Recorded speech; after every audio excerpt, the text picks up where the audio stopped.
comprendre et défendre les droits de l'homme en Afrique au XXIe siècle, tel est le titre de la leçon inaugurale que je vous présente ce 24 septembre 2018 dans le cadre de l'Université d'été Barreau du Cameroun, organisée par l'Académie de la paix et des droits de l'homme en Afrique centrale.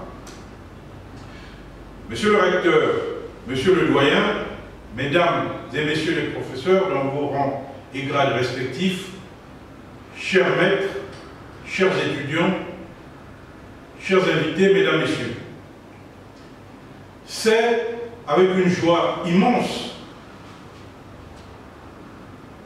que je vois aujourd'hui ce projet de formation des avocats se réaliser enfin. Je voudrais particulièrement remercier Maître Etémé pour sa détermination et son abnégation, sans lesquelles ce projet n'aurait pas vu le jour. Je remercie également tous les collègues et collaborateurs à l'ABDAC qui ont, selon les tâches de chacune et de chacun, travaillé à l'opérationnalisation de ce projet d'université d'été du barreau au Cameroun. Mesdames, Messieurs, chers maîtres, malgré les efforts entrepris par la communauté internationale pour limiter les conséquences des guerres et les violations des droits de l'homme, on ne peut pas actuellement dire que le nombre de conflits et d'actes de violation des droits de l'homme est diminué. Bien au contraire, une myriade de conflits et un nombre croissant de violations des droits de l'homme partout dans le monde nous interpellent tous les jours. Il faut toujours avoir à l'esprit que l'application des principes d'humanité les plus élémentaires ne nécessite pas une formation de juriste. Chaque être humain a un minimum de bon sens et de compassion pour comprendre globalement ce que protéger la dignité humaine en temps de paix ou en temps de guerre veut dire. C'est plus souvent le cynisme et la haine qui nous empêchent d'agir. L'avocat qui travaille dans son cabinet, l'enseignant qui forme les étudiants à l'université, ou le conseiller juridique qui encadre les forces armées sur le champ de bataille, fait un autre travail que le chirurgien qui soigne un blessé de guerre ou une victime de la torture, ou bien le nutritionniste qui, dans un plan humanitaire, sauve des enfants, mais tous sont au service de l'idéal de la dignité humaine. Donc la protection est indispensable en temps de paix comme en temps de guerre. Chacun, à sa manière, œuvre à la protection de la personne humaine. Dans le cadre de cette leçon, je souhaite discuter de la thèse suivante. La place des droits de l'homme, socle de la dignité humaine, est incontournable dans la mondialisation complexe du droit. Mais à l'évidence théorique de cette dignité humaine se heurte aux limites et contraintes de la pratique difficultueuse de la mise en œuvre des droits. Et donc, je voudrais articuler mon propos en deux parties. D'abord, montrer quelle est la place des droits de l'homme dans la mondialisation complexe du droit. Ce sera donc la première partie de notre leçon.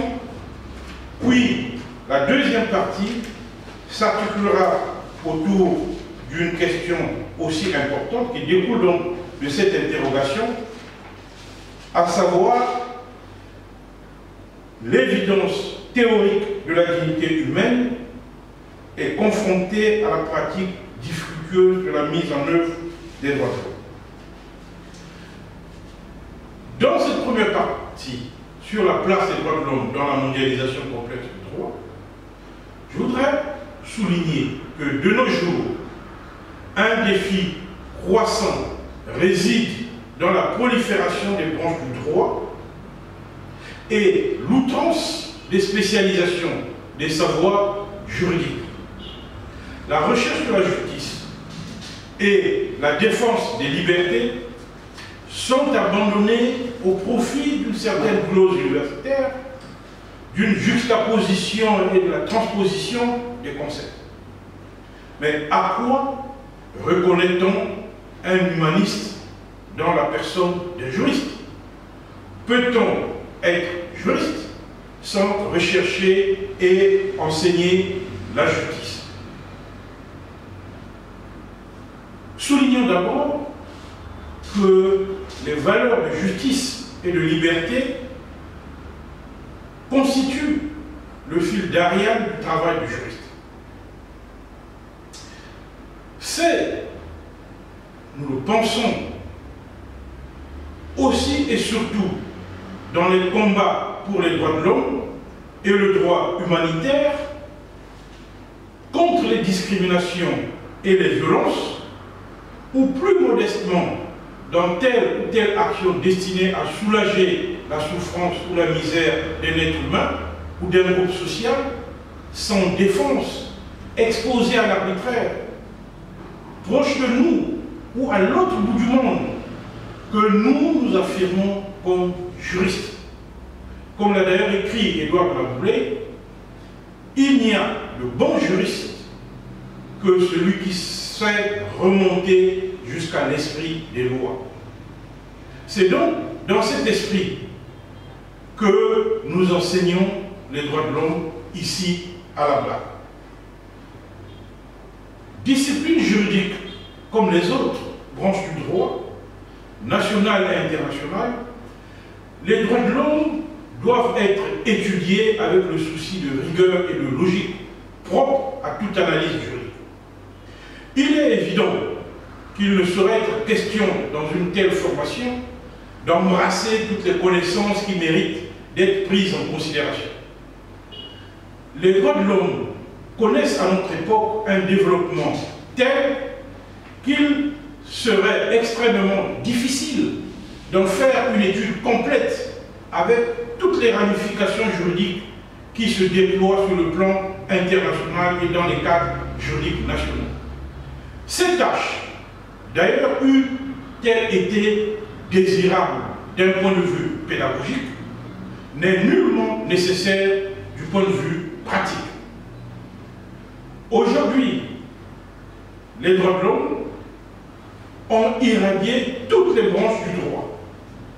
Et nul ne peut faire du droit sans évoquer par quelque détour que ce soit le bien fondé des droits de l'homme s'appliquant à son objet d'étude ou à son objet professionnel. Au point où Mireille Delmas-Marty n'a pas hésité de parler d'un droit commun, à la suite d'ailleurs de Michel Villet qui affirmait « Les droits de l'homme seraient le recours. Cette idée relativement neuve est peut-être notre seul espoir d'arracher le droit à la sclérose et le seul instrument de son progrès. » Dès lors, qui peut aujourd'hui contester que cette éminente dignité de l'homme se retrouve au fondement même du droit?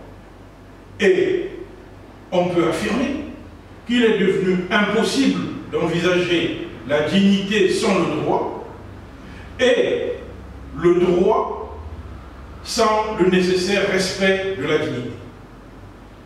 Les droits de l'homme sont donc fondés sur la dignité inhérente à chaque personne humaine, comme le proclame la Déclaration universelle des droits de l'homme. En dépit des controverses sémantiques relatives à la définition des droits de l'homme, on peut admettre que les droits de l'homme tendent à établir un ordre social harmonieux fondé sur la dignité humaine et articulé sur les rapports entre le pouvoir et l'individu ou entre le pouvoir et les différents groupes sociaux.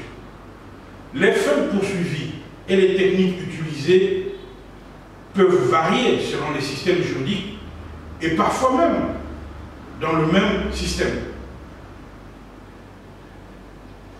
Dans cet univers impitoyable, pour les plus petits, les plus faibles, il n'y aurait pas de place pour les droits de l'homme. Le fait que l'opinion politique les perçoive la plupart du temps à travers les crises et les conflits, la comparaison avec la situation interne qu'il a sous les yeux et qu'il surestime bien souvent, facilite cette vision pessimiste des droits de l'homme. Plus que toute autre branche du droit, les droits de l'homme permettent de comprendre que les règles juridiques n'ont de sens que si elles reposent sur la volonté de respecter certaines valeurs essentielles à l'existence d'une famille humaine. Ces valeurs émanent de la conscience collective et non d'oracles ou de quelque aristocratie du savoir. En tant que science sociale, le droit apparaît, en effet, davantage comme un reflet normatif des aspirations de la société que comme un ordre de contraintes. En confiant à la société le destin du droit, les droits de l'homme ne font que reconnaître aux hommes la responsabilité de décider de leur propre avenir. Or, il ne saurait exister de liberté sans responsabilité. L'avenir des droits de l'homme dépend en définitive de chacun d'entre nous. C'est pourquoi nous avons cru utile et pertinent de vous proposer dans le cadre de cette formation les grandes tendances conceptuelles, programmatiques et opérationnelles qui s'articulent autour du droit constitutionnel, du droit pénal, du droit administratif, du droit de l'environnement et des droits économiques et sociaux. Mes collègues et amis, les professeurs Marcelin Gelé-Abada, Bernard Raymond Guimdo, Jean-Claude Thioa, Atancho Di Akonungo et Germain Tolontimi sauront trouver les mots justes pour vous introduire dans les champs spécifiques de leur communication respective. Mais, disons-le sans détour, plus que les autres disciplines juridiques, les droits de l'homme sont en effet porteurs d'une espérance, le droit de protéger la personne humaine dans ce qu'il y a de plus fondamental, à savoir sa vie, sa liberté, son intégrité et sa dignité.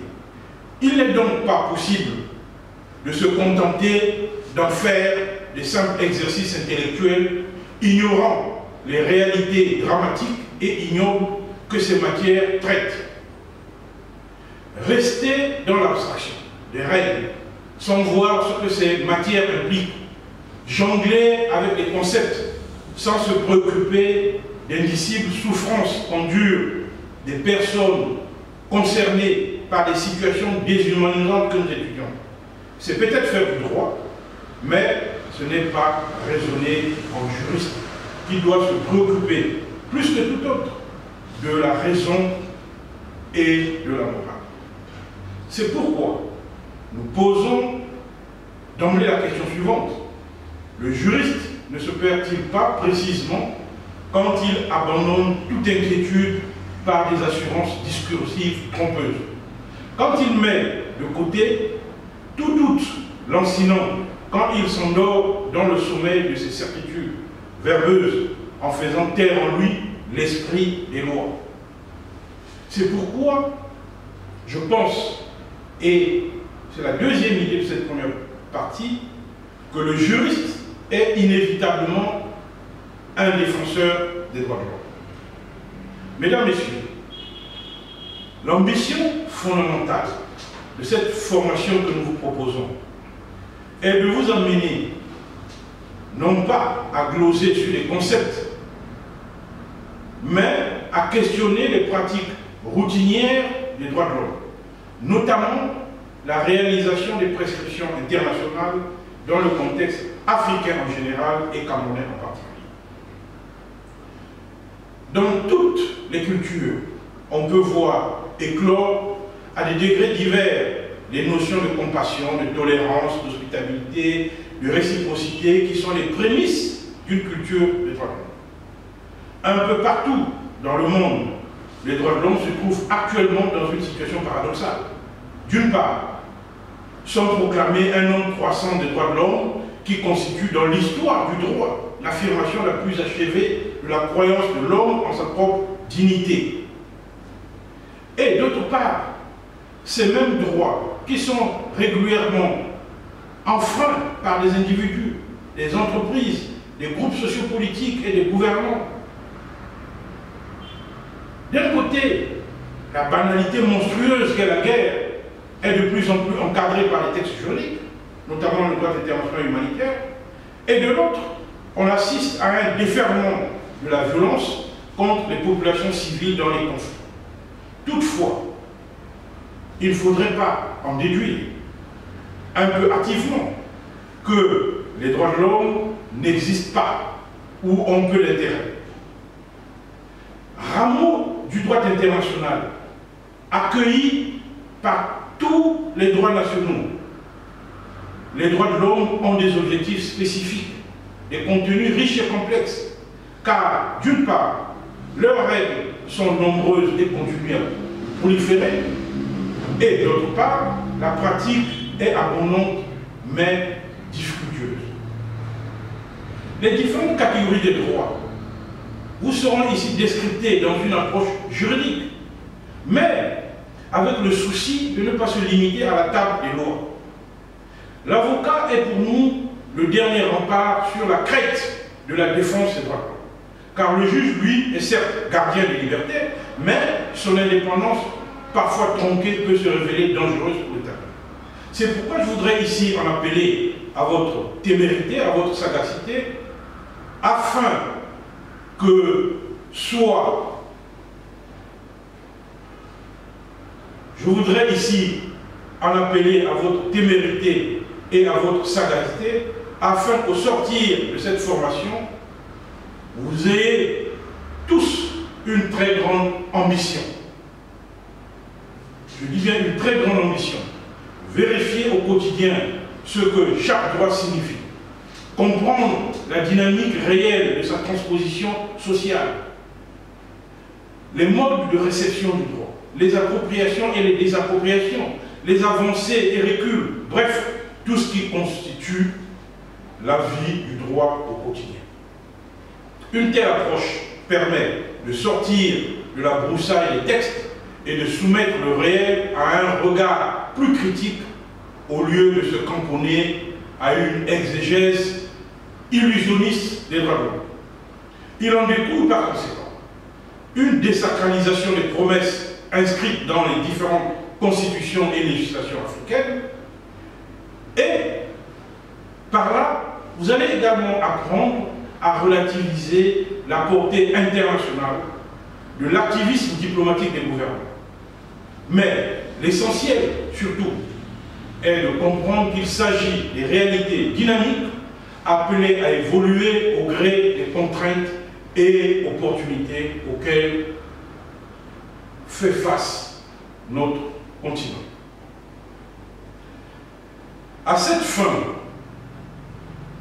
je vous invite donc à partager cette approche hautement interactive qui privilégie la discussion plutôt que la conclusion des idées, la vocation plutôt que la provocation. Notre tâche d'enseignant ici à la place n'est pas de vous abreuver pendant toute une semaine ou peut-être par la suite, si vous inscrivez en master pendant toute une année, en connaissances normatives et institutionnelles sur les droits de l'homme, mais de vous donner une information indépendante, objective et adéquate sur les systèmes de protection des droits de l'homme. C'est votre devoir à vous, je dirais plutôt votre sacerdoce, que de connaître la capacité ou l'incapacité des outils juridiques et des institutions à répondre aux besoins et aux attentes réelles des populations victimes des violations des droits. Il ne sert à rien de plonger dans la surestimation des outils et des moyens. Il faut être capable de dire les limites d'un système juridique, national ou international, dont on sait les illusions qu'il crée dans de nombreux cas. Dès lors, cette formation ne saurait être exclusivement théorique et spéculative, car les tensions que suscitent les violations des droits de l'homme se trouvent au carrefour des enjeux politiques et sociaux de notre temps. Vous devez apprendre ce qui est souhaitable et ce qui est aujourd'hui et maintenant possible ou réalisable. Ce dont il s'agit en définitive, c'est de faire en sorte que grâce à cette formation en droits de l'homme, vous puissiez acquérir non seulement des connaissances, mais aussi les compétences et la capacité de les appliquer. Bien plus que cela, mon vœu secret est qu'au sortir de cette formation, que vous devenez des avocats nouveaux, renaissants, je dirais émergents, de la routine procédurale pour adhérer et clamer les valeurs universelles des droits de l'homme. Que vous puissiez devenir les messagers des comportements respectueux des droits de l'homme, tout en étant également prêts à agir pour les défendre et les promouvoir dans le cadre des prétoires. Cela m'amène à ma deuxième partie, à savoir montrer que l'évidence théorique de la dignité humaine est confrontée à une pratique diffictueuse de la mise en œuvre des droits. Monsieur le doyen, messieurs les professeurs, chers maîtres, mesdames, messieurs, ce qui caractérise l'idée des droits de l'homme, c'est l'idée de les inscrire explicitement dans le droit, de leur reconnaître une application universelle et une force supérieure à toute autre norme. Les termes utilisés sont d'une évidence préexistante et indiscutable, comme quand on les découvre et qu'on les reconnaît. Je voudrais d'abord vous parler de l'universalité, de l'indivisibilité et de la diversité de ces droits de l'homme. Donc, parlons de l'universalité, l'indivisibilité et la diversité des droits de l'homme. Les droits de l'homme sont une conquête permanente, produit des combats et des messages de tous les hommes. Et d'abord les victimes. Les droits de l'homme, dès qu'ils descendent du ciel des débats théoriques, des débats académiques, s'incarnent dans des femmes et des hommes qui relèvent d'États et des systèmes politiques, des modes de vie, de culture, de techniques de production, et également des confessions religieuses différentes. Là se trouve évidemment à la fois leur intérêt et leur difficulté. Nous admettons le caractère universel des droits de l'homme parce qu'il exprime l'unité fondamentale de l'espèce humaine. Nous sommes tous des hommes. Nous sommes tous ces hommes. Mais cette universalité doit pouvoir exister et prospérer et ne pas être marquée d'un impérialisme culturel. La notion des droits de l'homme est aussi rarement définie que fréquemment utilisée. C'est un concept familier qui, faute de clarté épistémologique, renvoie aux incertitudes auxquelles les variations juridiques ont ajouté quelques ambiguïtés. Cette complexité qui fait toute la richesse de la notion des droits de l'homme ne se retrouve pas dans d'autres notions qu'on tente parfois à lui substituer. La notion de liberté publique, qui renvoie aux libertés inscrites dans le droit positif et garanties par lui, a été pendant longtemps privilégiée dans les facultés de droit, fortement attachée à la tradition positiviste. La liberté consiste à faire ce qui ne nuit pas à autrui, selon l'article 4 de la Déclaration française de 1789. Pour le professeur Jacques Robert, l'expression liberté publique est limitée et ne peut rendre compte de la totalité des droits de l'individu. Dans la mesure où certains droits sont des prestations à exiger de l'État, par exemple le droit à l'éducation, le droit à la santé, etc. Pour le professeur Jean Rivero, tous les droits de l'homme ne sont pas susceptibles de fonder une liberté. La liberté comporte des limites fixées par la loi sans lesquelles toute société tomberait dans l'anarchie. Depuis quelques années, le terme liberté publique a été progressivement délaissé au profit de la notion des droits fondamentaux, que retient d'ailleurs notre Constitution. La problématique des droits fondamentaux entend, elle aussi, se situer sur le terrain du droit positif. Elle a l'inconvénient cependant de sous-tendre l'idée d'une hiérarchie entre des droits qui seraient fondamentaux et d'autres qui ne le seraient pas, en laissant dans le flou le critère permettant de les distinguer. C'est pourquoi, avant d'être des textes, les droits de l'homme sont des cris et des réactions des femmes et des hommes contre toute barbarie et cruauté. Les instruments juridiques tirent leur légitimité de leur inspiration, non du cerveau brillant de quelques penseurs ou juristes, mais du courage de celles et de ceux qui, dans la nuit de la violence, n'ont pas accepté l'inacceptable. La nouveauté des droits de l'homme réside donc dans des efforts organisés pour lutter contre les multiples barbaries qui jalonnent l'histoire de l'humanité. Les racines historiques, intellectuelles et politiques des droits de l'homme plongent dans la Grèce antique, qui énonça et développa l'idée des droits individuels selon laquelle l'individu a des droits qui limitent le pouvoir de l'État. La démocratie, également une invention athénienne, se fonde explicitement sur la notion de liberté. Elle est civile parce que chaque citoyen est garant dans sa personne, est garanti dans sa personne et dans ses biens du moment qu'il n'enfreint pas les lois de la cité. Elle est politique parce que tous les citoyens sont habilités à participer aux affaires publiques sous les mêmes conditions.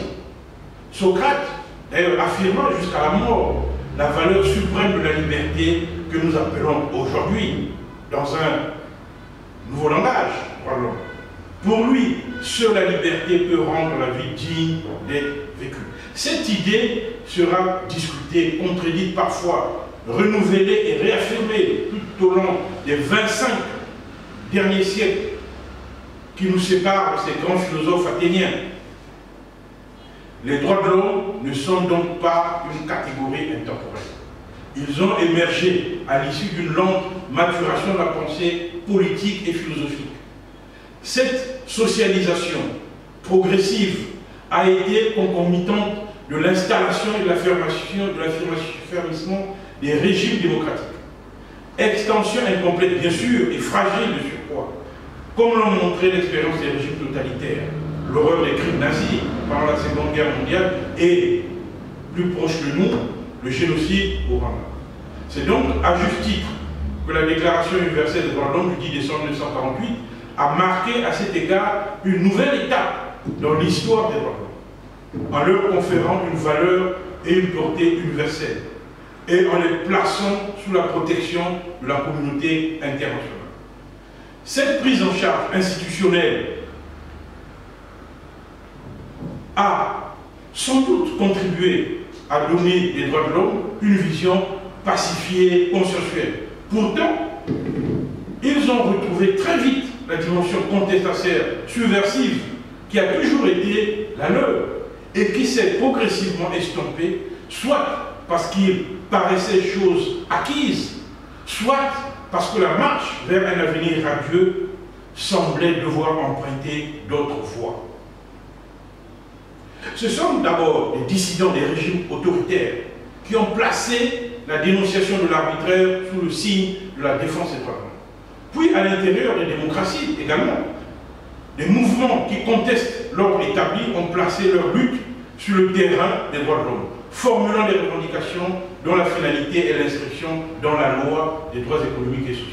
En outre, ils sont des faits utilisés comme un moyen de pression politique des pays dits occidentaux sur le reste du monde. Certains y voient même une arme idéologique de destruction culturelle et religieuse et d'asservissement économique des autres nations.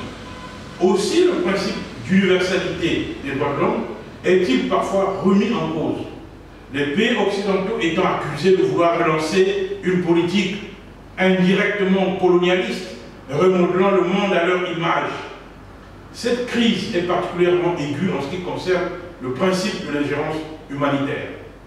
Ainsi, la généralisation de la banalisation du langage des droits de l'homme, parallèlement à la résurgence des thématiques de l'état de droit et de la démocratie sont devenues le fond et la forme du discours politique moderne, tant au plan interne que sur la scène internationale.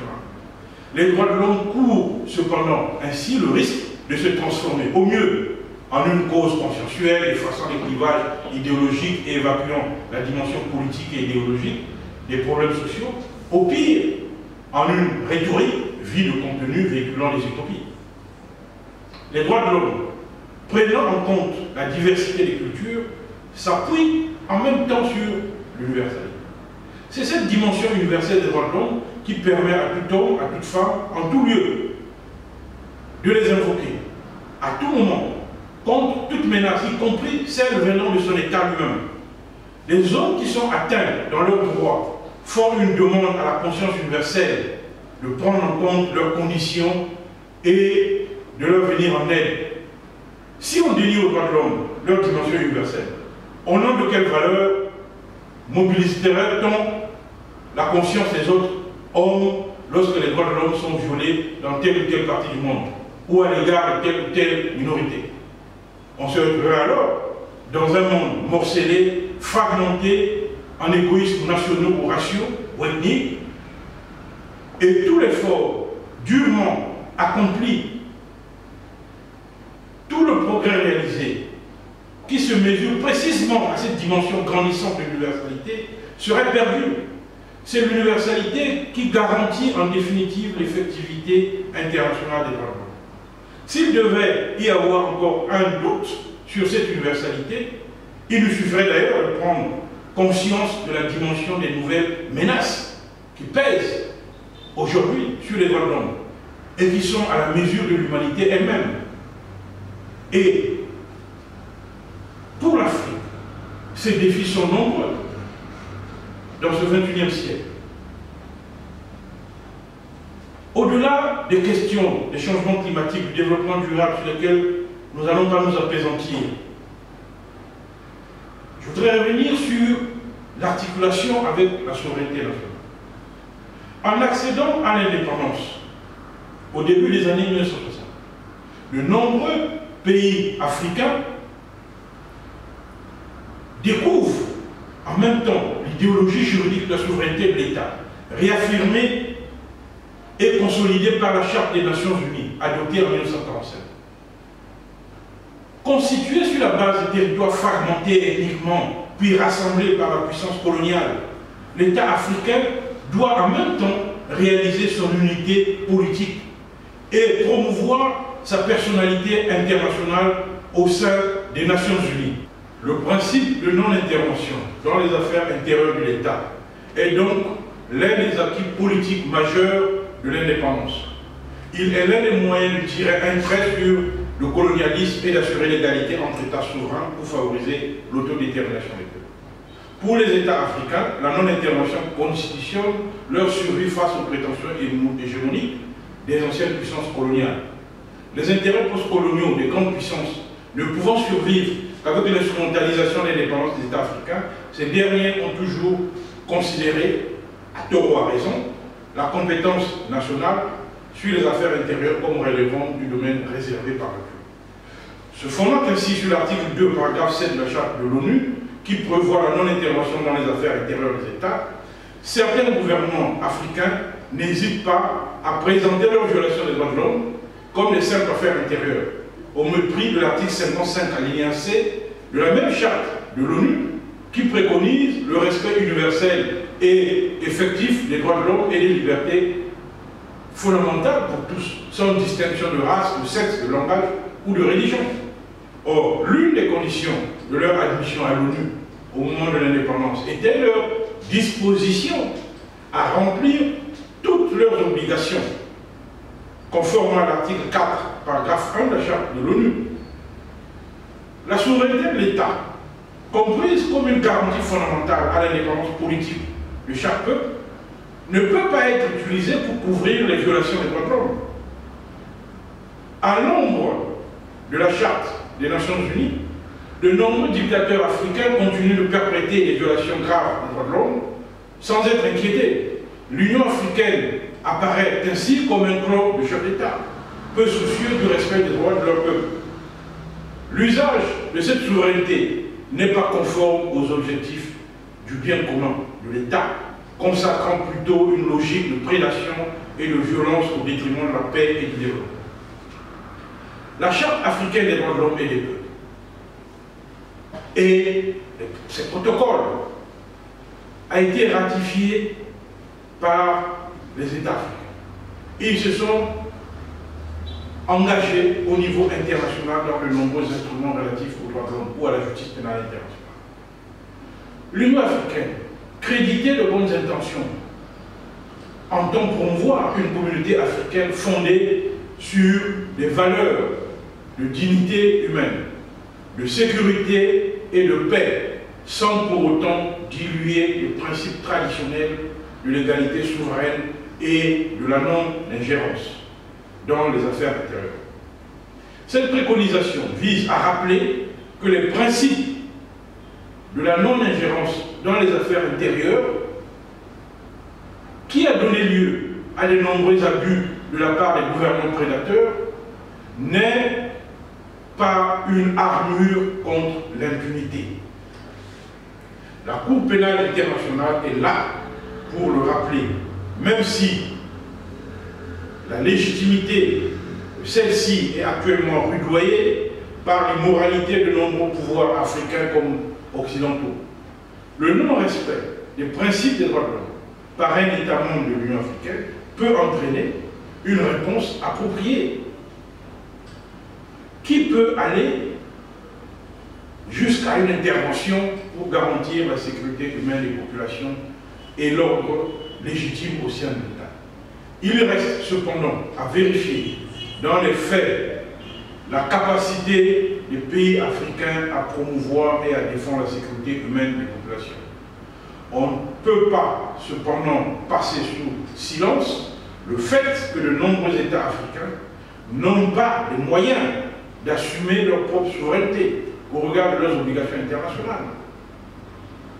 Les défis des changements climatiques, par exemple, les défis du développement durable, soumettent les droits de l'homme à une tension croissante en Afrique, avec la prolifération des injustices climatiques et le développement des migrations. Tous ces jeunes qui traversent les déserts et les mers, tous ces défis sont au cœur de la protection des droits de l'homme. Et le juriste doit s'en préoccuper. Il y a une fiction légale qui laisse croire à une indépendance et à une souveraineté de l'État, alors même que cet État n'est pas capable d'assumer ses responsabilités face à ses propres populations. Que faut-il conclure au terme de cette leçon? Parvenu au terme de cette discussion, je reste optimiste que l'Afrique surmontera ces nombreux défis, comme bien d'autres. La mondialisation ne doit pas nous faire perdre notre boussole, à savoir la protection universelle de la dignité humaine. Les droits de l'homme renvoient à une tradition humaniste, à des idéaux universels, au combat militant. Ce serait ensevelir une grande partie de l'histoire humaine que de renoncer à leur défense, au motif que le contexte aurait changé. Contre les fausses évidences, il faut commencer par rappeler que les droits de l'homme ne sont ni éternels, ni immuables, qu'il y a au contraire une dynamique persistante contre les droits de l'homme. Leur existence ne va pas de soi, car elle implique la réalisation de plusieurs conditions. L'état du droit, la démocratie, la justice sociale, qui peuvent se révéler parfois contradictoires. Démontant l'idée d'un progrès continu et linéaire, les droits de l'homme sont voués à l'inachèvement, parce qu'aucun droit ne peut être absolu, ce qui oblige à imaginer des équilibres instables et précaires entre des impératifs opposés, car les droits de l'homme sont sans cesse confrontés à des nouveaux défis qui obligent à repenser les normes juridiques à la lumière des problématiques inédites qu'il soulève. C'est enfin pour moi l'occasion de rappeler que la tolérance doit être au cœur de chaque discussion ici. On devrait éviter autant que possible le poids des arguments d'autorité. Le mythe de l'enseignant prophète s'est écroulé avec les nouvelles technologies. Il reste que l'enseignant est le maître, à l'image de Socrate. Il lui appartient donc de faire accoucher la vérité. Tâche immense et titanesque dont il ne pourra honnêtement s'acquitter qu'en acceptant le débat critique sans invective. Cependant, vous n'êtes pas ici, chers étudiants, pour vous bercer d'illusions. Chacun de vous a besoin de compléter sa formation par un travail personnel de lecture et d'échange. N'ayez aucune prétention à un savoir encyclopédique. Selon Montaigne, les juristes passent le temps à s'entreglosser, et j'espère que ce ne sera pas votre cas. L'apprentissage devient plus efficace lorsque les participants doivent, du fait des méthodes particulières, intervenir, deviennent actifs. Ce serait le cas, par exemple, si vous participez pleinement à la discussion. Aussi, le fait de poser des questions peut constituer une méthode interactive, facile et efficace, puisqu'il peut s'agir d'une occasion pour maintenir l'intérêt et obtenir les commentaires par rapport à l'enseignement. En définitive, l'objectif de cette université d'été du barreau organisée par la BLAC ne consiste pas à mémoriser les savoirs en perpétuel changement, facilement accessibles dans les bases de données numériques et les livres. Le but essentiel est donc tout autre. Il s'agit d'acquérir pour vous une méthode de raisonnement et de développer des facultés de discernement et d'argumentation. C'est le raisonnement acquis durant l'apprentissage qui vous servira de base ultérieurement, plutôt que les règles précises. Le droit n'est pas seulement une méthode de raisonnement, une technique pour justifier ou rejeter des solutions. Il est intimement lié à la justice. Il gouverne les êtres humains. La spécificité des êtres humains réside dans leur capacité à effectuer des choix éthiques. Contrairement à la nature, la société humaine gère les frontières et les limites entre ce qui est perçu comme étant bien et ce qui est également perçu comme étant mal. Les droits de l'homme ne font qu'indiquer les solutions les plus efficaces, celles qui ont le plus de chances d'être respectées et qui sont les plus adaptées à la réalité sociale. Ils essaient également de servir les intérêts des êtres humains et le progrès de leur société et tentent d'indiquer une voie à suivre. Les droits de l'homme essaient de protéger les plus faibles, les plus puissants. Quand bien même, je le sais, ils seraient plus efficaces, peut-être plus réalistes et plus faciles à faire respecter s'ils se bornaient à servir les intérêts de ceux qui détiennent le pouvoir. Mesdames, Messieurs, chers participants, chers invités, je vous remercie pour votre aimable attention.